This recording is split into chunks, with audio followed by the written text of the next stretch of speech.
بنگلہ دیش کے اندرونی معاملات میں مداخلت بھارت کے گلے پڑ گئی۔ بنگلہ دیش کے مختلف شہروں میں جمہوریت پسند بھارت کے خلاف مظاہرے جاری ہیں۔ مظاہرین کی نریندر مودی کے خلاف شدید نعرے بازی۔ بھارتی وزیراعظم مودی کو گجرات کا قصاب قرار دیا۔ کہا کہ عثمان ہادی کے قتل میں بھارتی ایجنسی را کا ہاتھ ہے۔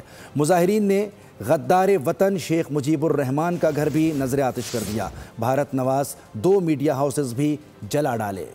2 قومی نظریہ دفن کرنے کے دعوے دار بھارت کا اپنا بیانیہ زمیں بوس۔ بنگلہ دیش میں بھارتی مداخلت کے خلاف فیصلہ کن موڑ۔ نوجوان سیاسی رہنما عثمان ہادی کی ٹارگٹ کلنگ کے خلاف مختلف شہروں میں بھارت مخالف مظاہرے زور پکڑ گئے۔ ڈھاکہ میں مظاہرین نے بھارتی ہائی کمیشن کا گھیراؤ کیا، تمام رکاوٹیں توڑ ڈالی۔ بھارتی وزیر اعظم مودی کو گجرات کا قصائی قرار دیا۔ شاہ باغ اور ہادی اسکوائر پر بھی ہزاروں افراد جمع ہوئے۔ مشتعل مظاہرین نے مودی کے پوسٹرز کو جوتے مارے، بھارتی وزیر اعظم کی تصاویر کو پاؤں تلے رون دیا۔ مظاہرین کا کہنا ہے کہ بنگلہ دیش میں بھارت مخالف آواز دبانے کے لیے مودی سرکار نے عثمان ہادی کو قتل کرایا۔ ہادی کے قاتلوں سے حسینہ واجد کی واپسی تک احتجاج جاری رہے گا۔ مشتعل مظاہرین نے غدار وطن شیخ مجیب الرحمان کا گھر نظر آتش کر دیا۔ بھارت اور حسینہ واجد کی جانب بیجا جھکاؤ رکھنے والے 2 اخبارات کے دفاتر کو بھی آگ لگا دی۔ بنگلہ دیش میں بھارت کے نائب سفیر کے گھر کو بھی سینکڑوں افراد نے گھیر لیا۔ بھارتی جریدے دکن ہیرلڈ کے مطابق بنگلہ دیشی عوام کے شدید احتجاج کے باعث بھارتی سفارت خانے میں ویزا سینٹر تاحال بند ہے۔ بھارت بنگلہ دیش میں اپنا اثر و رسوخ مکمل طور پر کھو چکا۔ بنگلہ دیش نے بھارتی دباؤ اور بالادستی کی تمام سازشوں کو سختی سے مسترد کر دیا۔